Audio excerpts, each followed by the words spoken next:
Saturday night was such an unforgettable night. And no, not for the reasons that most people enjoy Saturday night. You know what? Why don't I just tell you about it?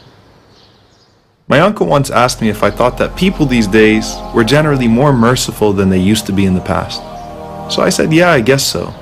He said, let me tell you what the Prophet of Mercy was like 1400 years ago. There are many stories and sayings that reflect the unprecedented mercy of the Prophet, peace be upon him.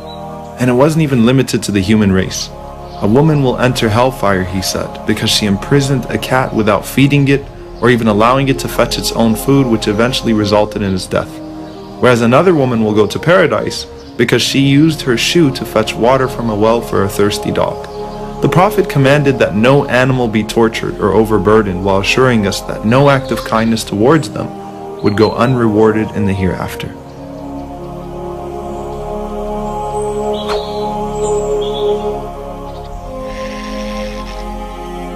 If even animals are to be shown this mercy, then what about humanity?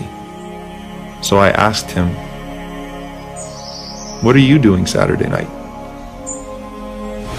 The Prophet's mercy was boundless, and no soul felt neglected by it. He especially showed love to the orphans who were deprived of the mercy of a parent, because he knew exactly what that felt like. Even on the day of Eid, when he saw a lonely orphan, he didn't hesitate to say, how would you like that Muhammad be your father, Aisha your mother, and Fatima your sister? As for us, I and the guardian of the orphan are like these two fingers in paradise.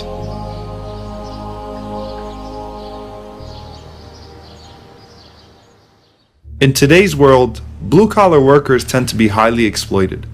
They're paid very little, yet reprimanded harshly. No regard is shown for their age or dignity. Whereas if you read about the Prophet, peace be upon him, you find that even those that were sent to him to serve him as children were in awe of his mercy. Anas ibn Malik, who was sent by his mother, said, I served the Prophet, peace be upon him, for 7 years, and I don't remember him ever reprimanding me or saying, why did you do this? Or why didn't you do this? And I've never seen a man with a higher standard of character. He demanded that even the lowest members of society be treated with honor, and in fact didn't allow them to be cruel to themselves.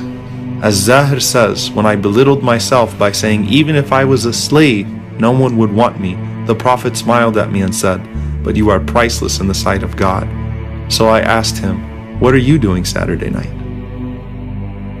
From the mercy that Anas said he witnessed from the Prophet was his mercy to a poor man who came and pulled the Prophet's garment so violently that he was suffocating him, and left marks on his neck demanding, give me from what Allah gave you. So the Prophet smiled and gave him the garment and more. So if this is how he was with a man with bad manners, then what about the one who sits quietly waiting for help or asks politely? So I asked him, what are you doing Saturday night? So about Saturday night. You know, Saturday night's a pretty cool night for young people. Some go out to the movies, some go out to eat, some just hang out with friends, some do some not so halal things.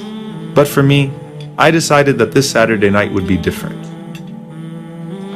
My neighbor called me and told me that he was going out to eat with some friends from work, and it would be great if I could join, but I respectfully declined, saying I already made plans.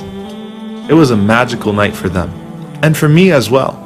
We talked about our families, told jokes to each other, talked a little sports, and just had a blast. I actually really enjoyed dinner, and the company even more, and was reminded of the Prophet's words when he said, the worst food is the food served at a gathering to which the rich are invited, whereas the poor are left out.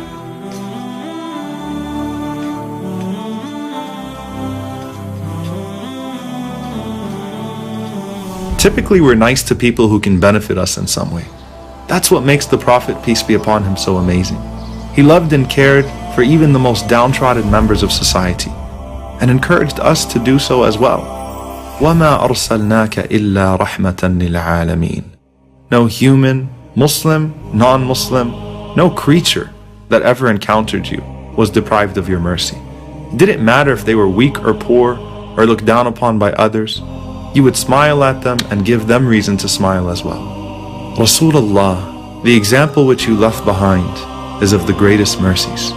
Ya Rahman, do not deprive us of Rahmah, and raise us with the one whom you sent as a Rahmah.